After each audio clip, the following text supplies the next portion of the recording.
you need to make sure that you have someone that's approachable. That's approachable. And I usually don't travel without knowing how long it's going to take, where am I going, if some other people, if somebody else is going to travel with me. That's something that you need to know. That's something I need to know. I like information. I like information. And I felt somewhat lost.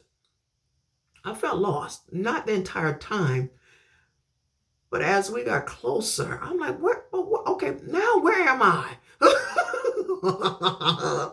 Because I heard her say something about my niece's college, where she graduated from, her college. So I said, okay, I know where that is. So I had a somewhat of a idea, but I wasn't even familiar with. I'm not even familiar with that area. Mm-mm. I'm not familiar with that area. I know that Indians live in that area, but I'm not familiar with that area. No. I can recall that they had a lot of flooding after a storm during that time, but I'm not familiar with that area. I just know that area because of me and my reading, you know. And I was like, okay. I finally asked the question, where am I? Or where are we? Where are we? And I think we, I think I finally asked after almost 3 hours, close to 3 hours. I was like, okay, I'm just going to ask now. I'm just going to ask. I'm just going to ask because I didn't want to hear a whole lot of yelling and screaming. After I heard that the ETA changed. That's why you need to be ready. Stay ready because you have no idea if you're going to run into some type of snag or if there's going to be a change in your schedule. And people do it all the time. You sit in traffic for hours, especially if you wait too long to leave your house. I know because I've been traveling on a certain highway for a very long time. I know when it's the best time to leave, the best time, because I don't want to get jammed up in that traffic in Virginia, especially Richmond, Virginia. I've been traveling 95 for decades. I'm going to just say it. 95 for decades. We just say 95. Most people don't say I-95. They just say 95. They say I-95 if maybe they talking about weather and traffic. But 95, 95, 95. I can't tell you too much about 85, but I'm getting it now. I got a feel of it. But 95, and I'm like, I'm going to leave at a certain time because I don't want to get jammed up, or I don't want to sit in traffic, or I don't want to deal with a delay. Whatever term you want to use, you need to know your audience, all right? You just need to know your audience. I don't want to sit in that New York traffic. I don't want to sit on the New Jersey Turnpike traffic. I don't want to be a part of it. And Virginia. That is it. That's it. Richmond, Virginia, in that area. No, not. No. That's why I'm a night driver. I didn't say that I was a night rider. I said I'm a night driver. I'm a night driver. I'll leave at midnight or 1 a.m. just in order for me to miss all of the traffic because I don't want to sit in traffic. I'll drive all day. But when I have to deal with delays and I don't have the patience for it. I just don't. I don't. And then and another thing, I've addressed this once before. And this is to all the folks that when you are part of a convoy, some of us now we're a part of your convoy.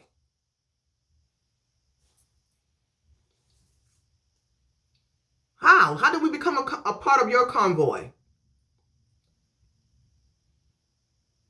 Because you didn't follow directions.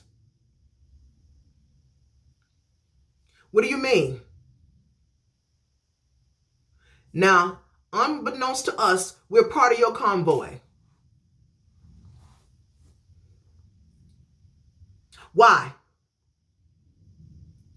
Because the highway sign, it said the right lane is closed, or the left lane is closed at marker 23. And what happens is people continue to drive in the lane that they said is closed. So people continue to drive in the lane that's closed. Because they said, well, they said marker 23. They said marker 23. I still got some time. They said marker 23. Therefore, I still got some time.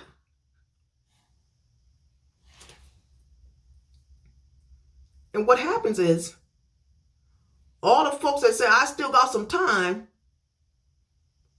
now want the people, those of us that follow directions, now they want us to let them in. You want us to let you in. Why? Because you created your very own convoy of vehicles because of your disobedience.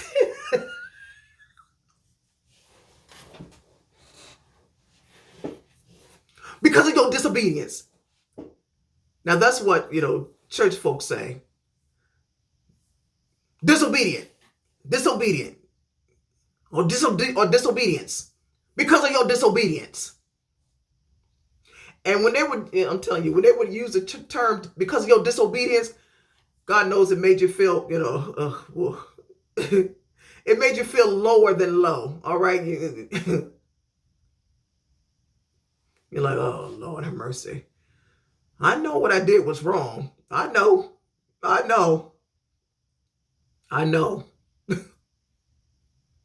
Then you add the term, because of the statement, or the phrase, because of your disobedience. Oh, you're like, Lord have mercy. Because of your disobedience, you're like, oh, God. Why do they have to add that phrase? Okay, because of your disobedience, like, oh, Lord have mercy, Jesus. Because you're like, oh, God, I know what I did was wrong. I know. But it's real. It's real. But the old timers, the old church members, the older church members, especially in the Pentecostal church, Baptists, you didn't hear it. You didn't hear that. No, you didn't hear it. You didn't hear disobedience. No, you didn't hear that. You didn't hear it. I'm just telling you. I'm just giving it right. You didn't hear it. But you definitely heard it in the Pentecostal church. Disobedience and disobedient and disobedience and disobedient and disobedience and disobedient. And thank God my parents, they didn't use it a lot. Thank God. Lord have mercy. They used it, I'm going to say, maybe 3 times that I can recall of. And I'm just saying 3 because it wasn't a lot. Maybe it was 2 times. I don't know. Maybe twice. I have no idea. But they didn't use that. Because that term,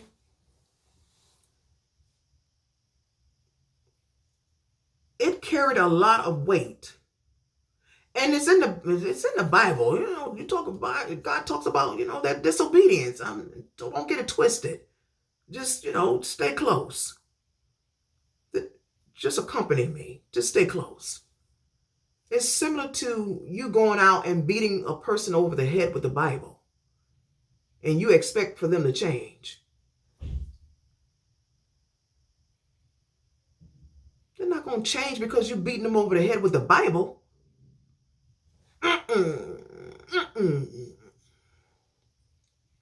And when I use the phrase beating them over the head with the Bible, people feel like you have to talk about the Bible or God 24/7. Don't get it twisted now, because he's first and foremost in my life. He is.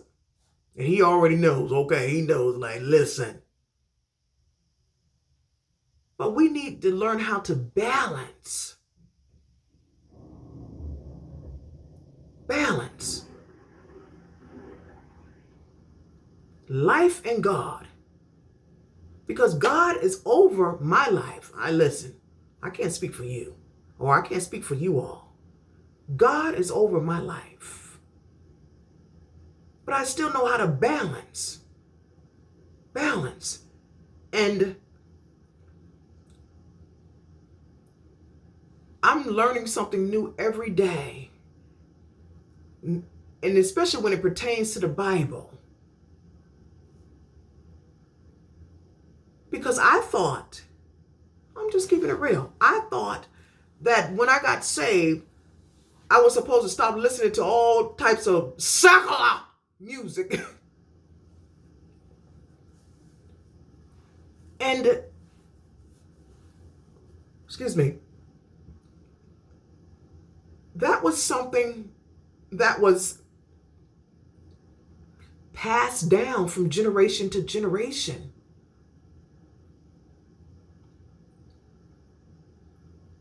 And it's the strangest thing. I recall my parents said, we're not listening to no secular music in this house. Even though we used to listen to secular music. So that was something that was projected on them. Something that was forced on them. That was something that was forced. Somebody force fed them that mindset. Because before they got saved, we listened to secular music.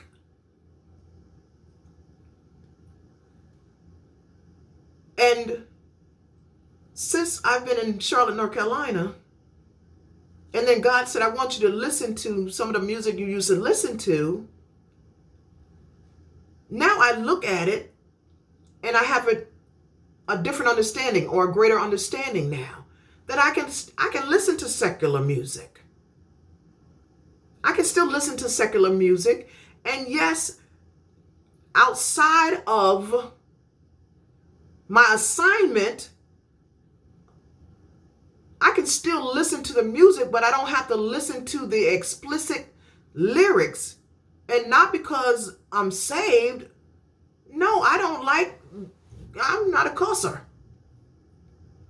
And when I hear the terms, I still cringe, like, oh. But it's not about me. It's not about me.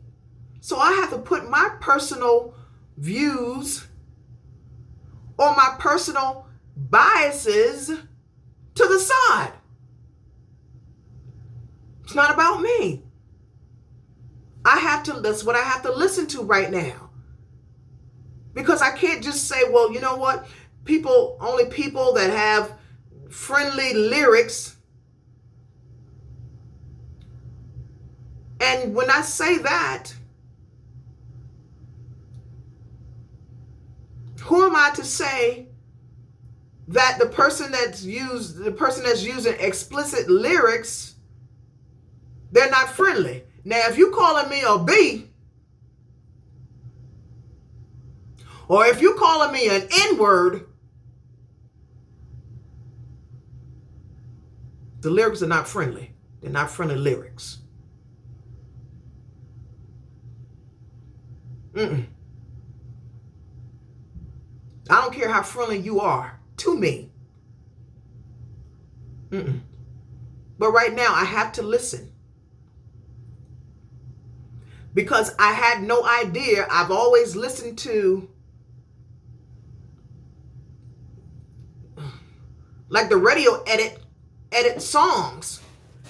And I had no idea that the parts that people bleeped out, and I only heard the radio edit, I didn't really hear the true or the full story. And one day I heard it, when I was listening to one of Tupac's songs. I said, oh my goodness. I said, oh my goodness, because I knew that, he dealt with the same thing as well. What's going on? But I heard the full story in the parts that was removed from the radio edit version. I was like, oh my goodness.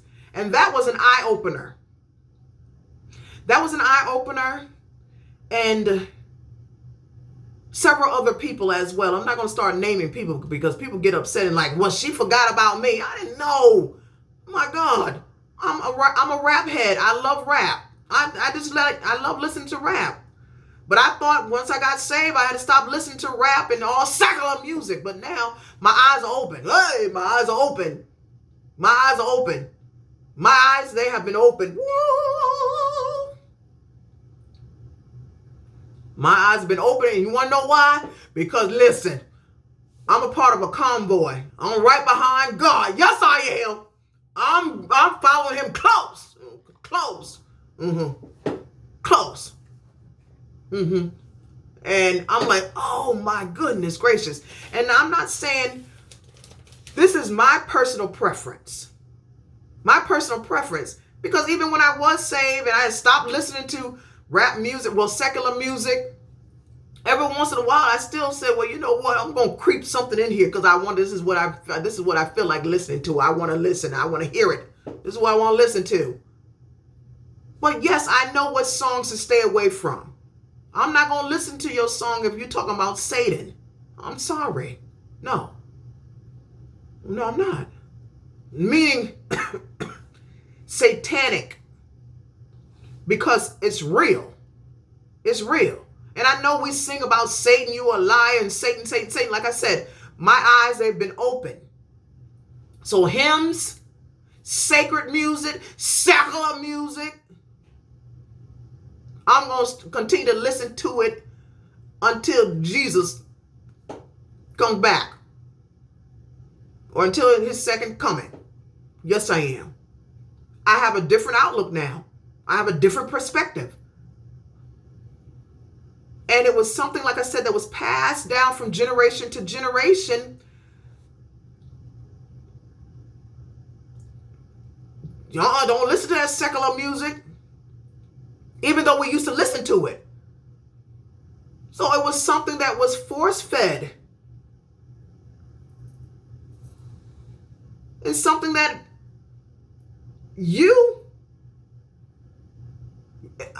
like I said, I'm not making a blanket statement. This is something that I'm going to do going forward.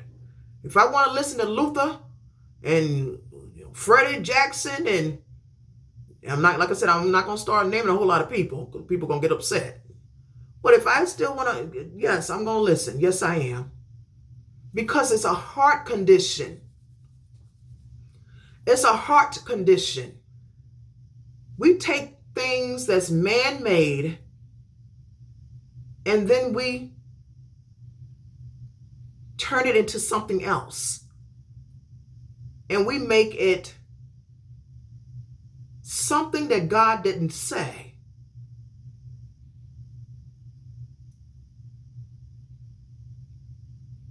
And like I said, it's your personal preference. You don't have to believe like I believe. No. But my eyes, they've been open. Yes, they have. Yes. And I'm seeing things. I am. I'm like, wow. Like, okay, Father. Because I'm telling you, when he said, Nicole, I want you to go back and start listening to some of the songs and watch some of the videos you used to watch. I'm like, okay. All right. I didn't say, well, oh Lord, Father. Okay. All right. I don't know. I was like, okay. All right. Hey. Like, yes. All right now. All right now. Convoy. A company. A company. And a convoy is used or organized for convenience. So we can all move at the same time. At the same time. At the same time. Where are you? Where are you? Because we have to keep going back to check on you. And not even to check on you, but now we have, and I'm not pointing people, I'm sorry. Now we have to go and snatch you up. You need to know your audience. We have to go back and check on you, or we have to go back and snatch you up.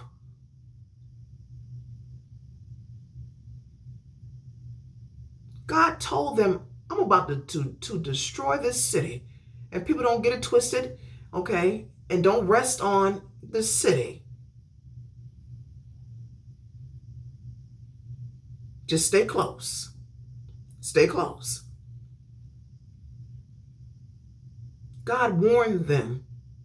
He warned them. He said, I'm going to destroy this city. He said, I'm going to destroy this city.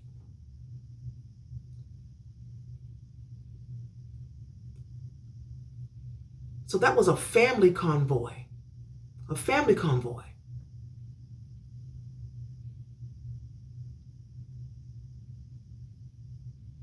And because of someone's disobedience, someone had to be snatched up, or the person had to go and get a person. The person had to go and get an individual, because that person was going to end up dying right in that city. And while being a part of that convoy,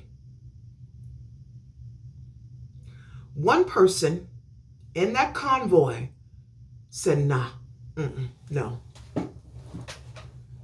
My heart is still in that city. And my heart is still with the people in that city. And because that person chose to step away or step outside of that convoy, that person turned to a pillar of salt. Where are you? My question to you all is, where are you? Where are you? And then you make it personal and ask yourself, where am I? Where am I?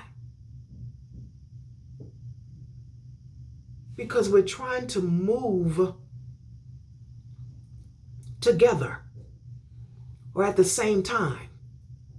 No, sometimes we're not going to be able to move at the same pace. But at least we're moving. But you need to keep in mind that you need to have one leader, or if you choose to say, well, you know what? We want several leaders in the front of this convoy. That's on you. But make sure they're all on the same page, because we need to move at the same time. Convoy. A group convoyed or organized for convenience or protection in moving. Because once you leave a convoy, you're no longer protected. You're no longer protected. And we can look at the President of the United States and the Vice President of the United States and his entire